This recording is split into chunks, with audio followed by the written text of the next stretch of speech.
Käferwagen voll bösen Schienen, auf Sternenkunstränder pielet, Frevelaftet spieset von Göttern gesandt, und Tanzgeschenke in wohltane Hand. Der Käferwagen ward nie geboren, auf stillen Erdengrünen Tal, von Sigmunds Traube ward erkoren. O problema é o seguinte, o culto ao Volkswagen botânico, né? Ele vem diretamente do rito de Schröder, conhecido também na zona alemã do Rio Grande do Sul como o rito de Schröder uma vez, né? Parece brincadeira, agora, enquanto o pessoal ainda estava em garagem maçônica, fazendo o rito alemão, né, com a colonada, o troço ainda tinha um certo controle, né? Estava dentro ali de do Grande Oriente, tinha um certo controle. Só que justamente quando o pessoal achou que aquilo ali estava muito ameno, estava muito normcore, e começou a pegar Volkswagen antigo, né, o Fusca, né, o Fuque, pintar de vermelho ou de preto, ou às vezes até de vermelho, branco e preto, né, e fazer certos cortes e pintar certos símbolos, né, certos símbolos rúnicos, você sabe de quais eu estou falando, colocar certos acessórios, né, a famosa tunada, e desfilar pela noite em certas regiões. Aí justamente que começou essa boataria de UFOs nazistas, né, no interior do Rio Grande do Sul. Já tinha toda uma fantasia mundial em relação a isso, algumas coisas baseadas em fatos, né, que eram os projetos de aviação e engenharia avançada do Reich na Segunda Guerra. Aí, claro que isso se tornou também histeria coletiva, misturou aí com aquele esoterismo moderno, né, que mistura ufologia, espiritualidade, às vezes espiritismo propriamente dito, né? E aí começou a ter essa boataria. E isso não pegou só a zona de Nova Hartz, não pegou só a zona de Dois Irmãos, não pegou só aquela zona de Montenegro, Broxia, Capela de Santana, Apareci Novo, Apareci Velho, pegou, foi um pouco mais para dentro assim, do que da zona do Caí, né? E do Vale dos Sinos. Poxa, isso aí eu nem estou falando da parte mais urbanizada das cidades, que o pessoal não, pelo que eu estou sabendo e pelo que está escrito, né, nos relatórios, não quis se arriscar muito na zona mais urbana por uma questão até bem rudimentar, né? Não ser pego pela polícia com carros com um motor que andasse mais do que um Fusca, ainda com a aerodinâmica prejudicada por esses cortes e esses acessórios, né?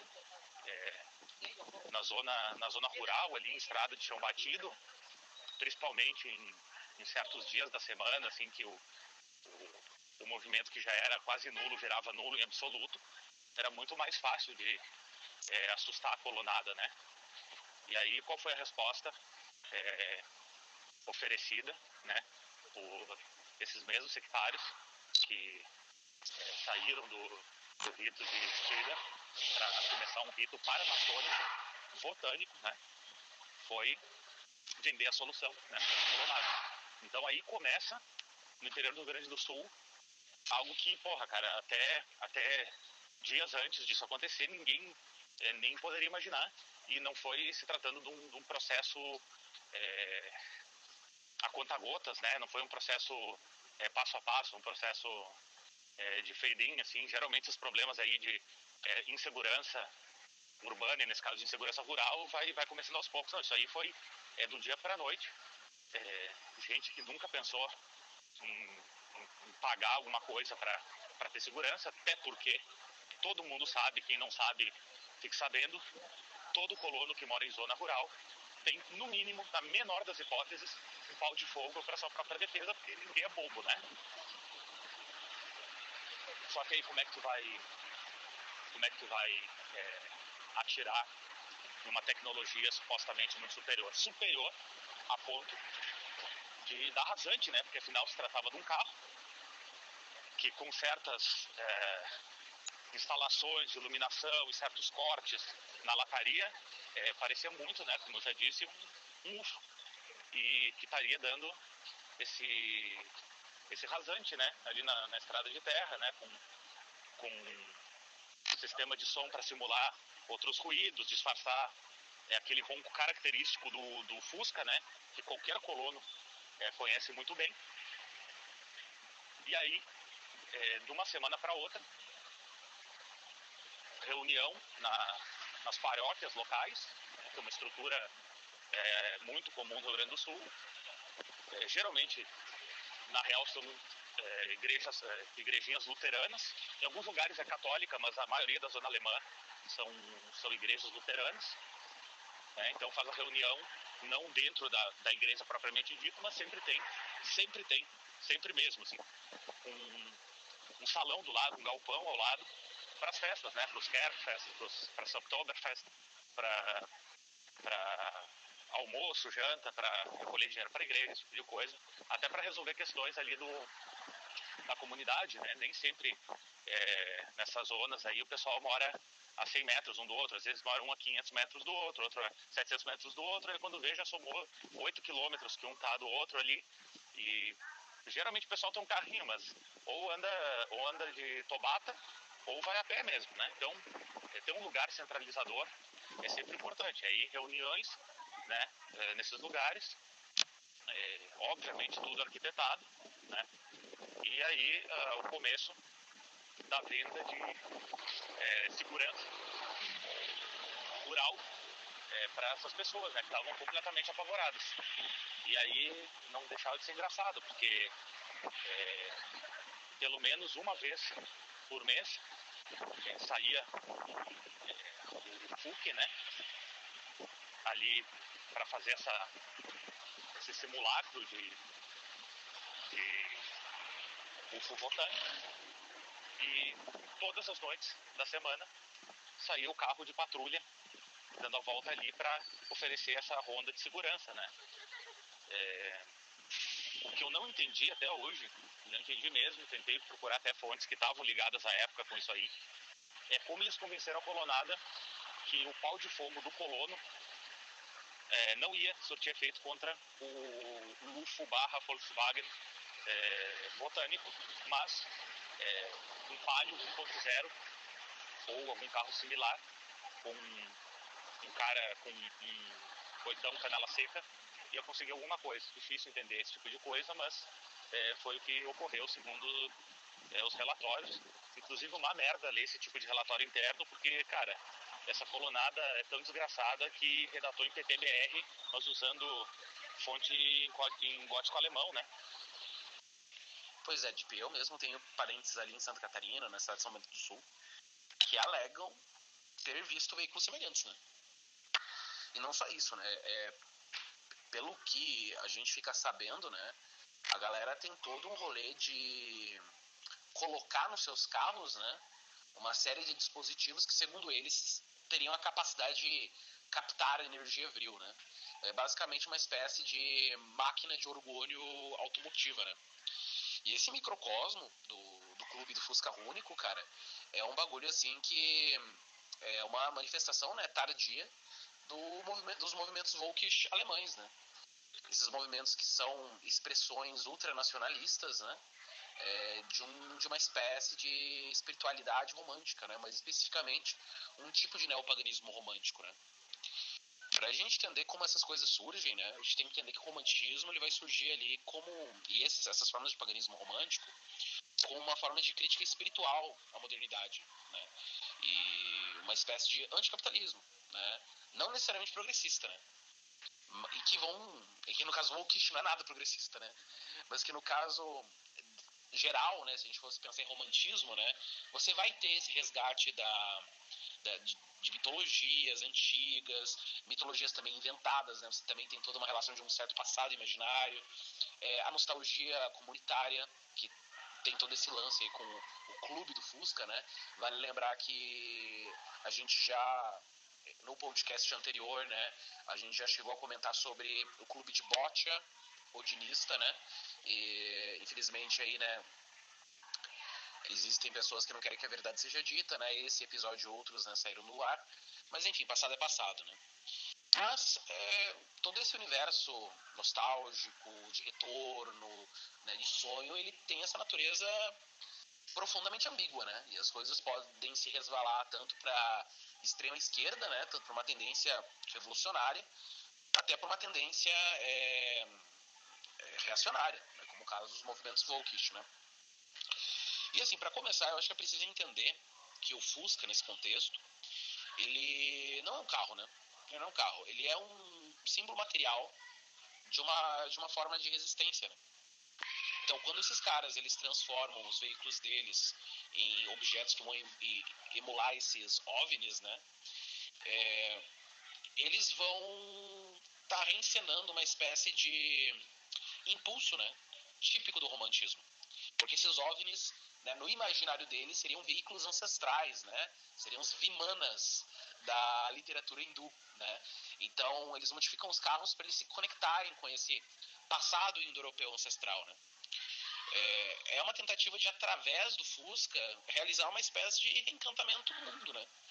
Substituir a lógica fria do cálculo racional, então, e da abstração do valor, né? Se a gente pega, por exemplo, a galera da crítica do valor, o Paul Stone, né?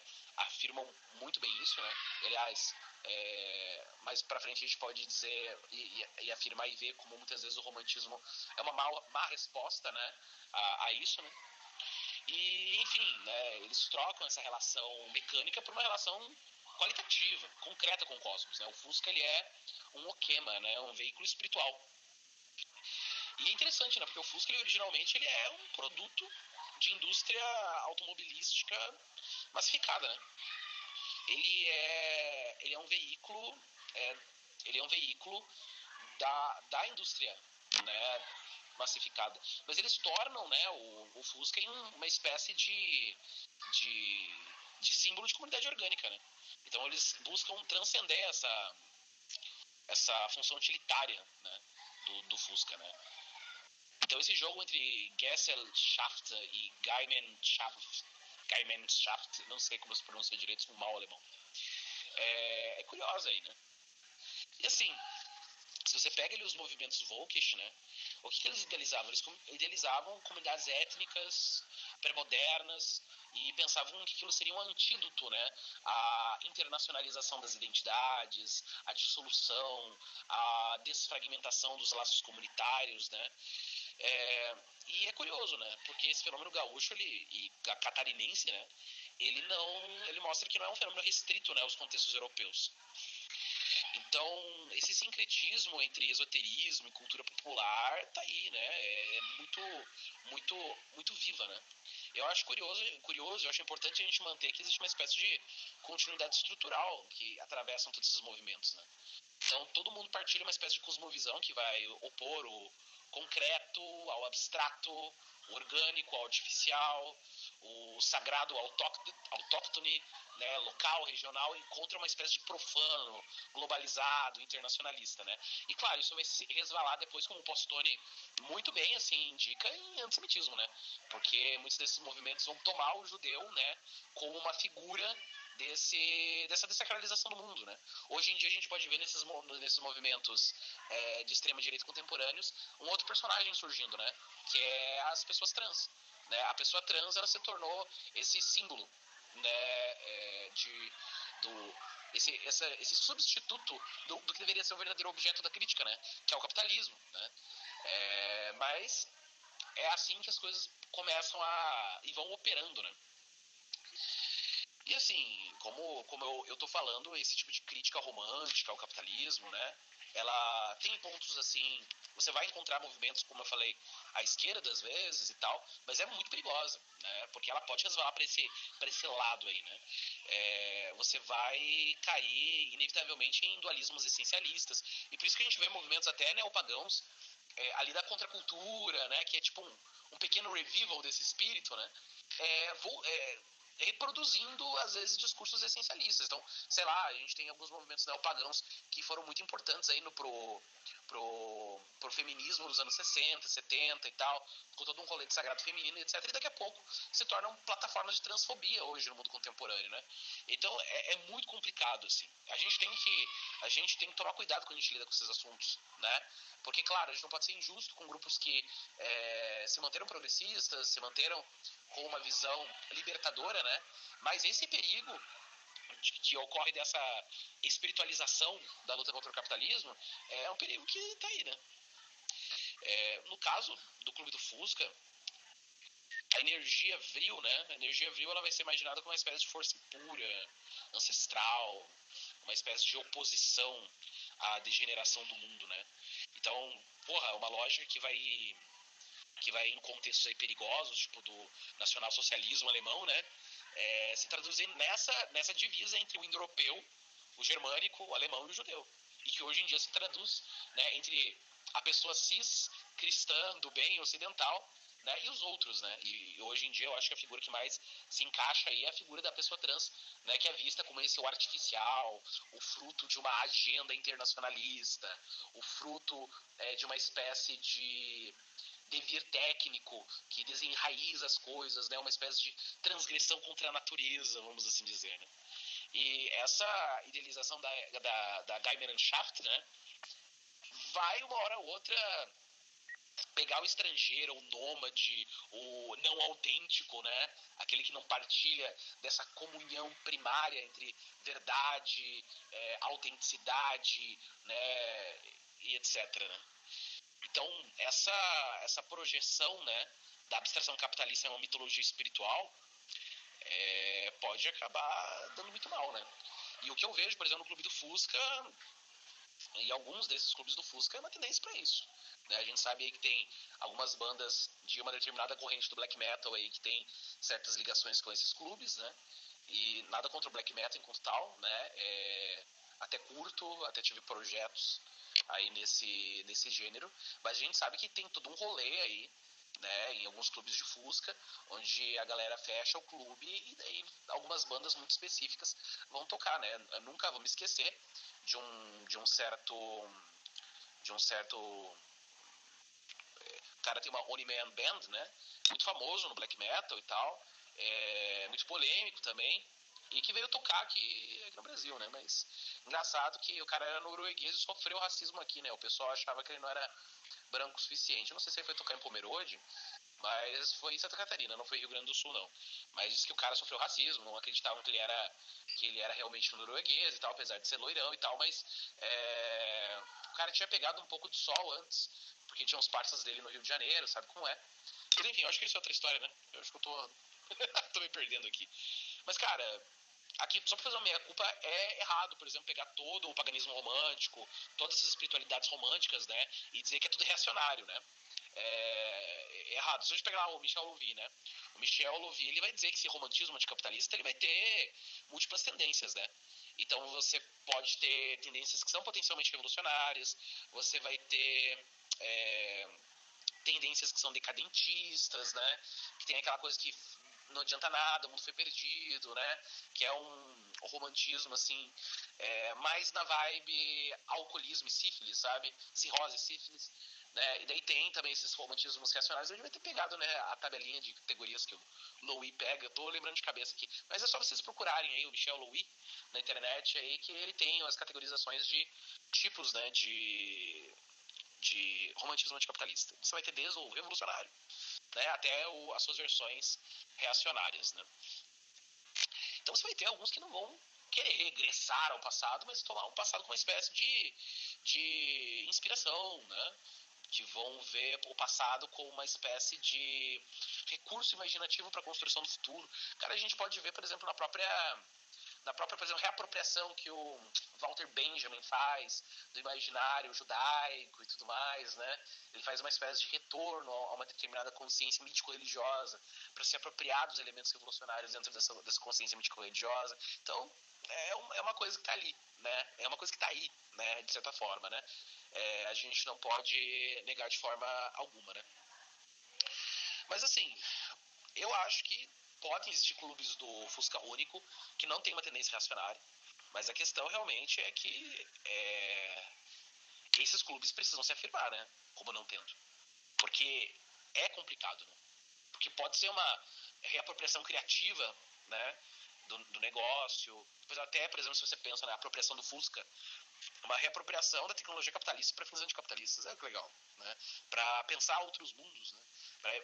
Um desejo anticapitalista, um desejo para além do capitalismo. Porra, isso é legal pra caralho, né? Isso é legal pra caralho. Mas assim, eu acho que é uma boa introdução, né? Eu poderia falar que a gente pode ver um movimento semelhante a esse nos anos 60, né? Relacionado a Telemann, que também tem a ver com Volkswagen. A gente tem ali, mas não é o caso do Fusca, né? É daqueles, como é o nome, cara? O do carro do Scooby-Doo, cara. Muito comum entre os hippies. Perdi completamente a palavra aí. Mas enfim, a gente sabe ali que na Suécia, teve umas comunas telêmicas e tal. Flávio Watson até pode mandar brava sobre isso se ele tiver alguma informação. É interessante, né? E aí a Telemann é uma coisa interessante, porque a Telemann tem esse lance de uma espécie de retorno aos deuses antigos, mas também tem uma espécie de postura projetiva, né, em relação ao Novo Aion. Enfim, isso eu não sou telemita, mas eu acho legal. Na Telemann, no meu paganismo, por exemplo, eu busco me apropriar desse espírito, né, de não buscar um mundo pré-cristão, mas de pensar um mundo pós-cristão, né? Onde os deuses retornam, né? Mas não para reinstaurar o passado, né? Mas para estabelecer um novo horizonte de futuro, né? Mas, enfim, eu acho que 16 minutos aí, a gente pode ir desenrolando, né? Sobre movimentos woke, sobre esse tipo de loucura. Brasil é celeiro pra doideira, né? Basta a gente saber de Ratanabá, basta a gente saber de uma série de coisas que aí acontecem em várias seitas do chá, círculos xamânicos, né? Getulistas esotéricos. Então tem todo um rolê aí que, que tem potencialidades perigosas. Então, o Clube do Fusca Único talvez seja só um dos muitos aí. Dos muitos sintomas de um espírito aí que a gente tem que tomar cuidado. Bom, gente, eu vou fazer um pequeno relato aí. Vocês me fizeram lembrar de algumas coisas do meu passado envolvido mais de perto com coisas esotéricas, né? Então, esse relato passa por coisas que aconteceram comigo aqui em Aracaju e em Curitiba, quando eu fui fazer mestrado lá, por volta de 2000 mais ou menos. Então, nos anos 90, eu era adolescente e era interessado em esoterismo, né? Eu já tinha encontrado um grupo de pessoas interessadas por aqui, obviamente um grupo bem eclético, né? Típico desse mundo esotérico, né? E, embora se frequentasse umas duas gnoses que estavam proliferando por aqui na época, mas os assuntos giravam em torno de várias outras coisas, né? Tipo Gurdjieff, Samael, Rabolu, Blavatsky, Ouspensky, né? E alguns temas mais mainstream, ou não tão mainstream assim como Nietzsche, por exemplo, né? E tinha dois senhores, né, desse grupo que, vez por outra, mencionavam um estudioso que eles haviam descoberto, né? Que nunca contaram muito como. E eles não costumavam falar o nome desse cara, só falavam as iniciais, né, que era WV, né? E o que é que eu organizei inicialmente do que essas pessoas falavam, né? Primeiro, esse indivíduo participou de vários movimentos intelectuais no Brasil do século XIX, enquanto ele esteve em Sergipe, no Rio de Janeiro, Curitiba. Eu sei pelo menos desses 3 estados por onde esse indivíduo passou, né? Por aqui, por Sergipe, ele teria participado da fundação do Instituto Histórico e Geográfico, embora o nome dele não esteja na lista, né? Alguns dizem que foi tirado, mas enfim, não tem como provar nada nesse sentido aí. E ele criou uma maçonaria. Ele deu um nome específico a essa maçonaria, aqui numa cidade, na antiga capital daqui, São Cristóvão. Tá? Chegou a criar inclusive um novo idioma, que era baseado na teoria mágica que ele desenvolveu. Um dos livros dele tem um título que talvez a gente encontre em outros lugares, né, que é Magia Natural. Então, esses amigos eram meio que amigos entre si, meio que brigados ao mesmo tempo, por conta dessa pesquisa desse cara aí, tá? Um deles teve uma fase endinheirada na vida, lá pela década de 70, e viajou por vários lugares, a trabalho, de férias também, e aproveitando para concretizar essas buscas que, imagina, na década de 70, você pesquisar uma coisa que não tem lugar nenhum, se tiver, é em bibliotecas públicas no setor de obras raras, né? Algum remanescente de obra, alguma notícia de jornal, alguma coisa assim. E ele conseguiu coletar alguma coisa nessas viagens dele, né? E o outro cara foi um pouco diferente, ele conseguiu, eu não lembro se foi um que passou para o outro, mas enfim, esse cara ligou, pegou um telefone, conseguiu um telefone de um dos filhos desse indivíduo. Eu estou falando de um cara final do 19, primeiras décadas do 20, né? E os filhos dele duraram até aí a década de 80, 90, até um pouco mais recentes, né? E ele, esse indivíduo, ligou, conversou, levou o cara na conversa e conseguiu cópia desse livro aí. E ele não deixava ninguém ver, contava vantagem, enfim, esse tipo de coisa, né? Então os dois eram meio intrigados um com o outro. E aí eu sempre fui meio que obcecado com esse tipo de coisa, fiquei completamente obcecado pelo assunto e fui tentando cavar informações desses indivíduos, né? E aí eu estava, sim, não estou dizendo que eu entendia, tá, gente? Mas eu, obviamente, eu era um adolescente que lia Nietzsche, tá? Então, enfim, entendia? Não, achava interessante. Eu não vou dizer que eu entendia. E aí, bom, você vai... Esses indivíduos eram muito metidos a gurus, então eram sempre enigmáticos, sempre testavam sua paciência, e eu resolvi comprar essa brincadeira, né? E fui paciente o suficiente até, imagine, eu com 16, 17 anos, o cara me dá um telefone, diz, ligue para Curitiba e converse com essa pessoa e fale sobre esses assuntos. Basicamente, ele jogou para mim coisas que ele queria fazer, eu queria, sei lá, enfim, eu virei meio que um ajudante barra aspirante a alguma coisa. Eu consegui entrar em contato com um dos filhos desse cara aí e, por conta dessa conversa, coincidiu, alguns anos depois, não foi imediatamente, né, de que eu fosse para Curitiba fazer a seleção de mestrado e encontrasse uma pessoa por conta desse contato, né? E essa pessoa possuía, além dos livros, alguns livros raros, porque, imagine, tiragens pequenas, começo do século XX, aquelas tiragens que se perdem com o tempo, né? Então, não tinha. Ou você tem bibliotecas particulares, ou você tem, às vezes, em setor de obra rara de biblioteca, de instituto histórico, caso o cara tenha doado e caso esse material tenha sobrevivido a reformas, enfim, né? E aí eu vi alguns desses livros, cheguei a ver alguns manuscritos, inclusive, né? E imagine uma obsessão herdada de pessoas que eu arrastei durante anos e de repente eu estou vendo esse material na minha mão, né? Foi uma experiência bastante intensa de realização, inclusive enquanto investigador, né, dessas coisas aí. Então quem era esse cara, né? O cara veio para o Brasil, mas ele era islandês, criado na Alemanha, tá? E o caldeirão esotérico dele, os elementos que ele possuía nesse caldeirão envolvia Nietzsche, positivismo e religiões de matriz africana, além do uso de elementos do pensamento Völkisch, que era uma coisa bastante difundida na Alemanha já de longa data, e ele acabou pegando nesse pacote aí também o pensamento dele. Então, desse Völkisch, ele pega a ideia de um passado glorioso perdido, a ideia de uma pureza humana, embora, assim, inicialmente a ideia de uma raça pura humana que degenerou, que deixou de existir, que podia ser recuperada, né? O que é que tira esse cara de um caminho que poderia desembocar no racismo? Aparentemente, o contato que ele teve com religiões de matriz africana aqui no Rio de Janeiro, no Brasil, né? Esse contato foi um contato intenso, não foi só um contato intelectual, tá? E por conta disso, ele vai reformular o pensamento dele, né? Ele vai dizer que não é uma questão... vou citar uma frase de um pedaço desse livro que me conseguiram aí, é uma cópia, né? Ele diz assim, não devemos entender o conceito de raça como algo exclusivamente ligado à aparência externa dos homens. Raça remete a algo interno que se manifesta culturalmente, nas criações dos homens, no modo como cada povo vive e cria arte, ciência e religião. Essa é a introdução da magia natural, uma frase que está lá. Quer dizer, ele se afasta de um padrão típico do 19 aí para interiorizar um conceito, porque foi o jeito que ele encontrou para dar sentido a essa experiência que ele teve com um terreiro no Rio de Janeiro e que, enfim, existem relatos, mas não cheguei a ler nenhum, né?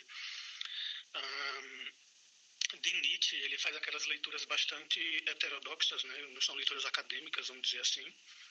Ele vai pegar toda aquela questão do enaltecimento da vida, como a vida é maior do que o mundo erudito, do que a erudição vazia, né, essas coisas assim. E a crítica à industrialização, ao mundo industrializado, toda essa visão, tanto quanto antimoderna, que Nietzsche tem em alguma medida aí, né? Ele vai pegar bem por aí essa influência. E ele vai trazer um pouco para uma leitura do Brasil, né? Ele vai dizer assim, o Brasil meio que nesse mesmo rumo, né? E ele vai tentar trazer o que ele pensava para lá, para cá, para o Brasil, né? E como ele tinha essa coisa do enaltecimento à vida, misturada com folk, né, a alegria do homem simples, a alegria camponesa, a espontaneidade, tudo isso se mescla com as coisas que ele encontra no Brasil, né? E o positivismo vai entrar como? Porque ele vai tentar fazer uma interpretação que a gente poderia chamar de cientificista, né, um pouco na linha do Kardec, dos fenômenos que ele pretende lidar ou trabalhar dentro do seu sistema, né? E aí, veja, eu não posso dizer muitos detalhes disso, porque, embora eu não seja uma pessoa de dentro, mas o que me foi dado foi mediante certas promessas e eu não vou quebrar essas promessas. Então, eu vou tentar fazer o resumo que dá para fazer, né? Então, veja, o livro principal desse cara chama-se Magia Natural. Ele projetou 14 volumes, realizou 3 se a gente contar o manuscrito que não foi publicado, né? Publicados mesmos 1 e o 2, como eu falei. Tiragens pequenas, né? Primeiras décadas do século XX, então não é um material fácil de encontrar por aí, né? Deixa eu ver aqui. Então, o que ele pensa? A magia seria uma forma de manipulação de forças naturais que povos antigos teriam acesso e povos modernos teriam, em parte, perdido e estavam em vias de perder completamente, né? As religiões pagãs teriam mais condições de abrir esses portais do que o cristianismo, né? De manipulação dessas forças aí, né? E eu vou citar uma frase do primeiro livro dessa obra, que é o primeiro capítulo aí, né, chamado Dos Fundamentos, onde ele diz assim: o que é bom, tudo que ajuda os homens em sua viagem cósmica. O que é ruim, tudo que desvia e leva o homem a perder-se. Essa ideia de viagem cósmica é algo fundamental para as práticas que ele vai desenvolver, né? E sim, lembra um pouco o começo do Anticristo e é intencional isso aí, certo? Então ele vai desenvolver essa maçonaria, que ele vai chamar de maçonaria natural. Obviamente não tem ligação nenhuma com a maçonaria, ele criou uma coisa e deu o nome de maçonaria, basicamente é isso, né? Então, ao invés desses graus como momentos, pelo menos assim que eu entendo na maçonaria, né, que você estuda, tem testes e vai